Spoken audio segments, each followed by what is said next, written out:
there was a bit of a full court press against Mamdani to smear him as anti-Semitic or otherwise, hostile to either Jewish people or, at a bare minimum, the interests of Jewish people. It did not seem to work in a large part anyway, in the primary. I guess my question would be, however, that was just the primary. Now is the general. To what extent will he face similar or potentially escalated threats? And to what extent do you think electorally that could derail him? So, great question, because for folks who don't know, normally the primary, well, I shouldn't say normally, I want to remind folks that before de Blasio, we had not had a Democrat as a mayor in 20 something years. So, even though New York, especially right now, is much more progressive and is a Democratic, city, our entire, city council is fairly progressive. It's wild. Um, we still have a general election, and you saw Mayor Adams, who was a former Republican, former cop. Because of the way that ranked choice worked, he was able to break in as a fairly conservative Democrat, a current Democrat. Now, he's speaking of corruption, like that's one where the corruption might actually stick. Because yeah, he's different. That's part of the reason why everybody thought that they'd be able to defeat him. So I think what's going to happen, I'm going to honestly, like, there's a lot of people in this city who see the writing on the wall that Zohran is going to be the mayor, and they're folding. They just know they're going to have to work with him. They're going to have to, their budgets are dependent on him. So, like, UFT, for instance, the teachers union came out and endorsed Zohran today. Now, the teachers themselves, I think, probably voted for him, but it's always, the higher ups, the rank and file, who are a little bit more difficult to work with. You had, I think, on the same day that he got elected, or the day after, the Brooklyn County Chair, Rodneyse, she came out and supported Zohran, somebody who was very much in the camp of Cuomo. So, political tea leaves are a big part of this, and then it'll be momentum. I think probably the New York Times will come out and endorse him.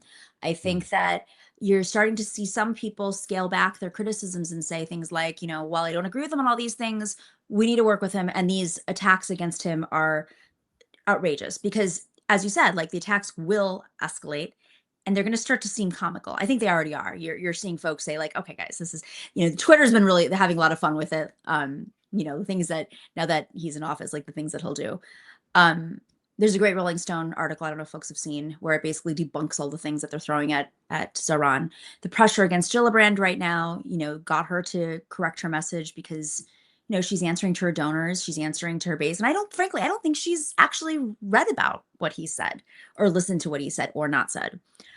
So I think there's going to be more pushback. I think there's going to be more traditional establishment support that they're Democrats, and they also have to speak to progressive voters.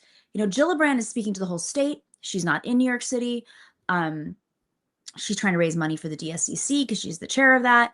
Schumer has his base, of course, nationally. But I think there's going to come a point where it's so ridiculous, especially if it's coming out of Eric Adams's mouth and Republicans, because when Fox News starts to characterize you and turn you into some sort of caricature, it becomes ridiculous. And, and I think in a city like New York, it ain't going to play well. Long Islanders don't vote New York.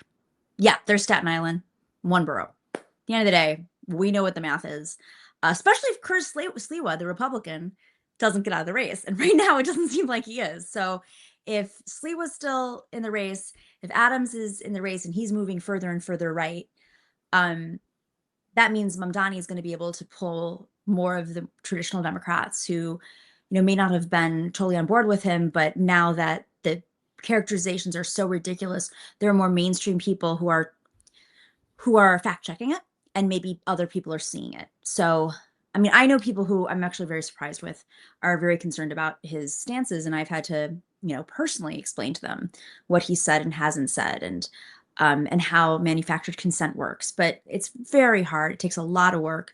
But I think at the end of the day, and Cuomo he's trying in every way to run for office still. It just doesn't seem like it's actually looking quite embarrassing and desperate for Cuomo.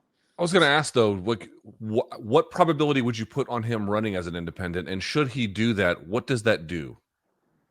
I have no idea. Andrew Cuomo, he does look at numbers. I do know this about him. I think that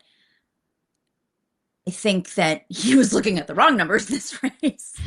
I don't think everyone wanted to be mayor. And so let's just start off with that. Like, if your heart's not in it, you're not showing up to mosques, and you're not showing up to different communities, and you're not, talking about bread and butter issues, and you think you can run a big media campaign and run on your name ID alone, and you haven't lived in New York in years, and you haven't talked to working people in years, and you've been in the governor's mansion pretty much your whole life, because his father was governor. I think that even though he had those experiences when out of touch, he was looking at numbers, but the numbers were flawed because he does look at numbers. And the numbers are not looking good for him. I think he's trying to find a way, but it's not looking good for him. And then you have a factor of splitting the vote. This is not a ranked choice system, by the way, in the general election for folks who don't know. It's just a traditional, election. So the split between Sliwa, the Republican, Adams, and potentially Cuomo, obviously it's a Mamdani win. I think it's a Mamdani win no matter what. But and it's going to be more embarrassing for Andrew Cuomo. And right now I'd be thinking about what's next, Andrew Cuomo. Like, where are you going to go make money? Are you going to keep representing Netanyahu? Like, what's your plan, buddy? Would maybe this is a silly question. I don't know because I don't really know enough about him or New York politics. But is there a plausible scenario where he still gets in as an independent, knowing full well he can't win, just to undermine Zohran? I think his ego is so big. I mean, this is like this is Donald Trump level ego. Anybody who knows him or has worked with him or has covered him like I have over the years, no, I don't think that's what he's going to do. I think he's already embarrassed that there was a fall from grace when he had to leave the governor's mansion. Now there's another one, and then to go for another loss, it's not a great thing for his legacy. I would be focusing on whatever legacy he has, or maybe he focuses on I don't know, writing a book about his father, who actually had a more decent legacy. I guess we'll have to see. Let's talk about what now it means for the road ahead, aside from the election itself. Let's just sort of assume it's a foregone conclusion that he wins, and maybe he does. There obviously is the question about the federal government at this point, Trump in particular. Trump has already threatened to potentially deport him, strip him of his citizenship, at a bare minimum, hold back funds. Can you just walk me through like what you think this conflict might look like, what the fault lines are around that, and what should we expect should Mamdani win and then Trump and the federal government go after him? What's going to happen? I mean, we're already seeing it, right? We're already seeing Trump use him as a foil, but it's dangerous. I mean, he's done this before. He did it with Blasio, of course. I think, folks, if you want to go back, watch Trump #1 go up against de Blasio and all the threats he made against him and his administration. Didn't work, but it's dangerous. And I think that's my main concern right now, is that Donald Trump, when he escalates a fight, he ignites something in this country that is dark. And we have to take that very seriously. We see what's happening right now with elected officials.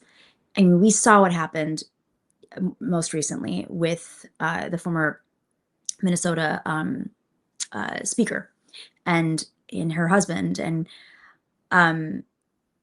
we saw what happened with Josh Shapiro. I mean, we saw what happened with Gretchen Whitmer. I mean, this is happening all over the country, and it happens in smaller communities with local lawmakers, and it's really dangerous. And I don't think this is where we want our country to go right now. I mean, we know what the 60s were like.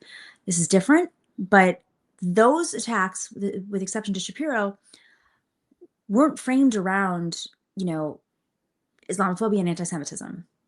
And so I think New York has more protections in place, but we are also a really big city. And I mean, that's my main concern right now.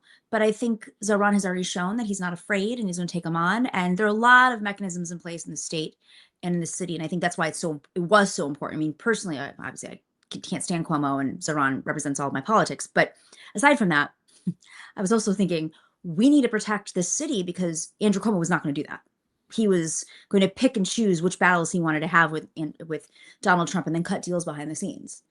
But that's not how this works. You can't stand up to Donald Trump's corruption and weaponization of the federal government. And they'll try, of course. But I just think that if there's any place in this country where it's going to be easier to fight back, it's New York City. And of course, California, you're seeing it with Gavin Newsom too.